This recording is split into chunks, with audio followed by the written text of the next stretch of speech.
మన్నించి ఈనాటి కార్యక్రమానికి విచ్చేసిన శ్రీమతి వేదవతి ప్రభాకర్ గారికి సప్తపర్ణి తరఫున స్వాగతం. లలిత సంగీత ప్రియులకు సుపరిచితులు శ్రీమతి వేదవతి ప్రభాకర్ గారు. కర్ణాటక సంగీతంలో నిష్ణాతులైన వీరు 3 దశాబ్దాలకు పైగా ఆల్ ఇండియా రేడియో అండ్ దూరదర్శన్లలో విజయవాడ, హైదరాబాద్, బెంగళూరు, ఢిల్లీ నగరాలలో ఎన్నో కార్యక్రమాల్లో పాల్గొన్నారు. తెలుగు భాషని, పాటని, సాంప్రదాయాన్ని దేశ నలుమూలలకి తీసుకెళ్లారు. వీరి మాటల్లో సౌమ్యం, పాటలో సామవేద సారం ప్రవహిస్తుంది. టీటీడీ వారి అన్నమాచారి కీర్తనల కార్యక్రమం, హంపి మ్యూజిక్ ఫెస్టివల్, ఐటీసీ వారి festival, spirit of unity concerts, Bhagavan Sathya Sai Baba గారి జన్మదిన వేడుకలు, ఇలా ఎన్నో కార్యక్రమాల ద్వారా వీరి గానామృతం శ్రోతలను అలరించింది. డాక్టర్ బాలమురళీ కృష్ణ గారు స్వరపరిచిన ఆది శంకరాచార్య చిత్రంలోనే కాకుండా డాక్టర్ ఎస్పి బాలసుబ్రహ్మణ్యం గారితో కలిసి కొన్ని చిత్రాలలో నేపథ్య గానం చేశారు. విదేశాలలో సహితం వీరి కచేరీలు సభ్యులను ఆహ్లాదపరిచాయి.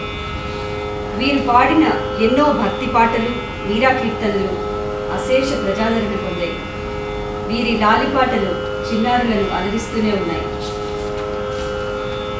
ఆంధ్రప్రదేశ్ లలిత కళా వేదిక వారి లలిత సంగీత విశారద, ప్రపంచ తెలుగు సమాఖ్య వారి సంస్థాన సరస్వతి పురస్కారం, ఇంటర్నేషనల్ ఉమెన్స్ డే 2006 అండ్ మహిళా ఉత్సవ్ 2007 వారి తెలుగు మహిళా పురస్కారం, ఇటువంటి ఎన్నో విశిష్టమైన పురస్కారాలను వీరు అందుకున్నారు. సప్తపర్ణికి ఆత్మీయ బంధువు పాల్గొని విశ్వనాథన్ గారు. వీరి స్ఫూర్తితో సప్తపర్ణి చేపట్టిన కార్యక్రమాలు ఎన్నో. ముందు తరాల వారికి చక్కటి సంగీతం, సాహిత్యం అందించాలనే వీరి తపన వీరు సహృదయంతో సప్తపర్ణికి అందజేసిన ఎన్నో విలువైన రికార్డింగ్స్ అండ్ మ్యూజిక్ బుక్స్ ఇదే మా స్వరరాగ నిధికి శ్రీకారం చుట్టింది. లలిత సంగీతానికే చిరునామా మా పాల్గొని మాస్టర్. సంగీతానికి లాలిత్యమద్ది పండిత పామరులకు ఆనందాన్ని, అందమైన అనుభూతిని పంచిన అపురూప స్వరకర్త. వారి 2వ వర్ధంతి సందర్భంగా వారిని అశ్రుతప్త హృదయాలతో స్మరించుకుంటూ అంజలి ఘటిస్తూ సప్తపర్ణి అందిస్తున్న స్మృత్యాంజలి. ఈనాటి స్మృత్యాంజలి కార్యక్రమంలో మా పాలగుమి మాస్టర్ని ఆప్యాయంగా తలుచుకుంటూ వేదవతి గారి ద్వారా వారి పాటలను కొన్ని నేర్చుకున్నాం. పాలగుమి మాస్టర్ గురించి కొన్ని విశేషమైన సంగతులను తెలుసుకుంటాం. ఈ కార్యక్రమాన్ని మొదలుపెట్టే ముందు మీ అందరికీ చిన్న విజ్ఞప్తి, దయచేసి మీ సెల్ ఫోన్స్ సైలెంట్ మోడ్లో పెట్టుకోండి, లేకపోతే ఆఫ్ చేసి పెట్టుకోండి, సో దట్ డిస్టర్బెన్స్ లేకుండా ఉంటుంది. కార్యక్రమాన్ని మొదలుపెట్టే ముందు సప్తపర్ణి తరఫున శ్రీమతి వేదవతి గారికి చిన్న ఆప్యాయమైన బహుమతి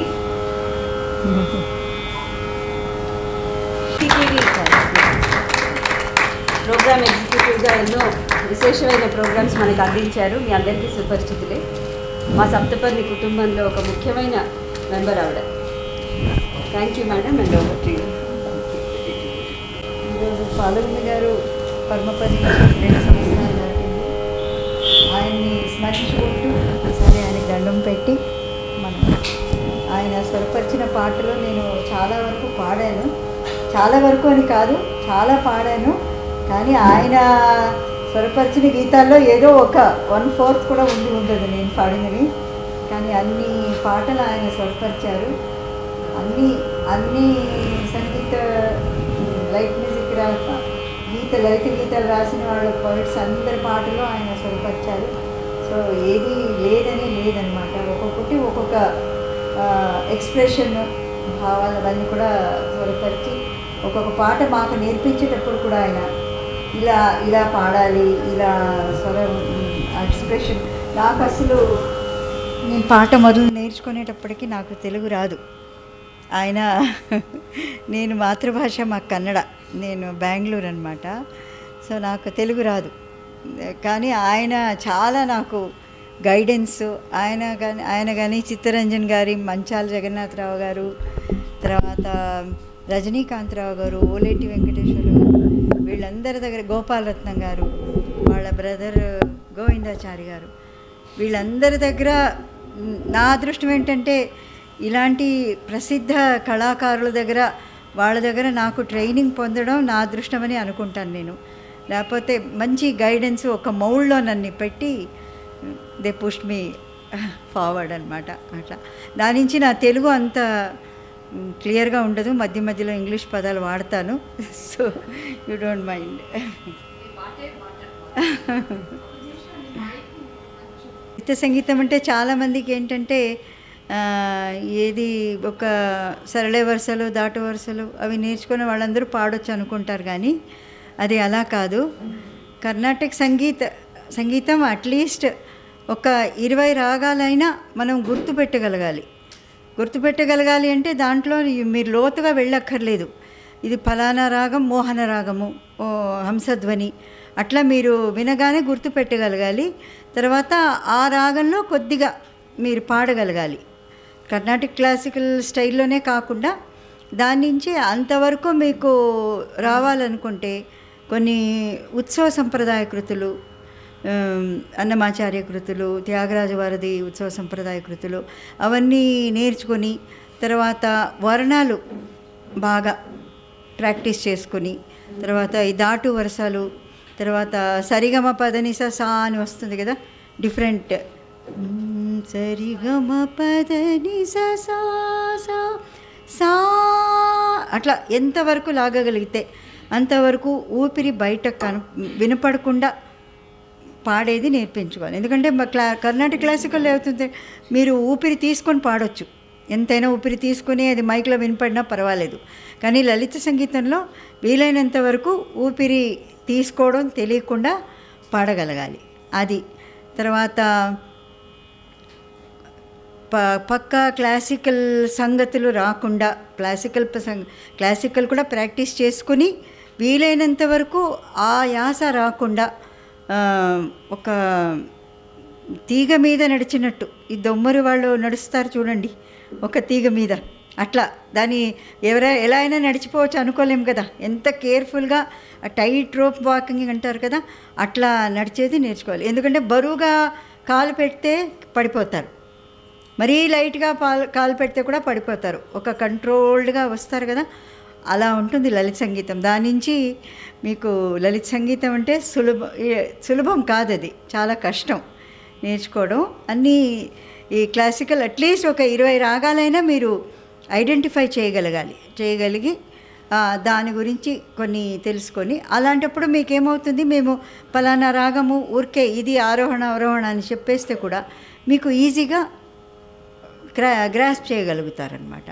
అది తర్వాత లలిత సంగీతం పాడేటప్పుడు ఒక 5 మినిట్స్ రేడియస్, 5 మినిట్స్లో మీరు భావము, తాళము, రాగము, తర్వాత ప్రొనౌన్సియేషను అన్నీ 5 నిమిషాల్లోకి వచ్చేయాలి మీకు. మీరు అన్నీ ఒక 5 మినిట్స్లో రావాలనుకుంటే మీకు ఎంత ఎక్స్పీరియన్స్ ఉండాలి.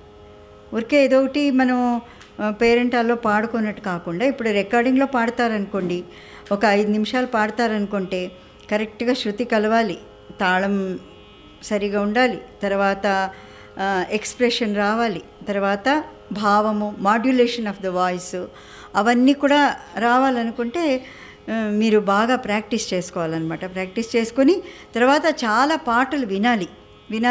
మీరు రేడియో ట్యూన్ చేస్తాను కూడా ఏదో ఈ సినిమా పాటలు అలా అని కాకుండా, ఏ క్లిష్టమైన సంగతి వచ్చినా కూడా యు మస్ట్ బి ఈ సంగతి ఇది కొత్తగా ఉంది, ఈ సంగతి బాగుంది, ఇది మనం అనగలగాలి అని ట్రై చేయాలన్నమాట. అన్ని రకాల సంగతులు మనం గొంతులో పాడి వాళ్ళు వింటారు వీళ్ళు వింటారు అలా అని కొంచెం ఇన్హిబిషన్స్ వదిలేసుకొని పాడుకుంటూ ఉంటే అప్పుడు ఎలాంటి సంగతి అయినా ఆ 5 మినిట్స్ రేడియస్లో మీకు ఏది అనాలనిపిస్తే అది అనగలుగుతారనమాట.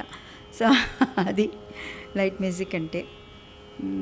తర్వాత పాలుగుమి గారు ఇలాగే మాకు చాలా మెలకువలు, మైక్ ఎలా వాడాలి, బేస్ వచ్చినప్పుడు కొద్దిగా దగ్గర కొంచెం వెనకాల పోవాలి, తర్వాత హై పిచ్ వచ్చినప్పుడు కంట్రోల్డ్గా హై పిచ్ రేంజ్ వచ్చినప్పుడు మైక్ దగ్గరకు రావాలి.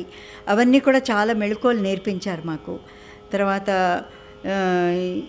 ఏదో ఎక్కడో ఆలోచించుకొని పాడేది అవన్నీ మాకు చాలా అక్కడ రికార్డింగ్ అయ్యేటప్పుడు వినేవారు కదా, మీ ఆలోచనలు ఎక్కడో ఉన్నట్టుంది, come back to the music అని చెప్పి ఎప్పుడు కామెంట్ చేసేవారనమాట. తర్వాత ఈ తిరుప్పావై అవన్నీ కూడా మాకు అంటే చాలా అవకాశాలు కనిపించారు మాకు. ఈ చాలా ఇంట్రెస్ట్, ఈ పాట వీళ్ళ గొంతులో బాగుంటుంది, ఈ పాట నేర్పిస్తే బాగుంటుంది అలా అనుకుని ఇంట్రెస్ట్ తీసుకొని అందరికీ. ఇప్పుడు అలా నేర్పించేవాళ్ళు లేరు, చేసేవాళ్ళు కూడా లేరు. ఇప్పుడు ఒక్కరి చిత్తరంజన్ గారు, పాలగుమి గారు అట్లా ఆ జనరేషన్ ఆ లైన్లో వచ్చిన వాళ్ళు. కానీ ఇప్పుడు ప్రస్తుతం వచ్చే వాళ్ళందరికీ ఎట్లా అంటే, ఇప్పుడు నేను సంగీతం నేర్పించి ఆర్కెస్ట్రేషన్ చేస్తే సినిమాకు పనికి వస్తుందా అలా ఆలోచించే వాళ్ళు కూడా ఉన్నారు. ఇప్పుడు ఎక్కువ మంది ఉన్నారు. అలా ఆలోచించేవాళ్ళు పూర్వంలాగా ఆలోచించేవాళ్ళు లేరని కాదు, కానీ ఎక్కువ మంది సినిమాకి పనికి వస్తుందా, ఈ పాట వినేసి సినిమాకి పిలిస్తే బాగుంటుంది, దానిలో డైరెక్షన్ బాగుంటుంది, అట్లా ఉంటుందన్నమాట.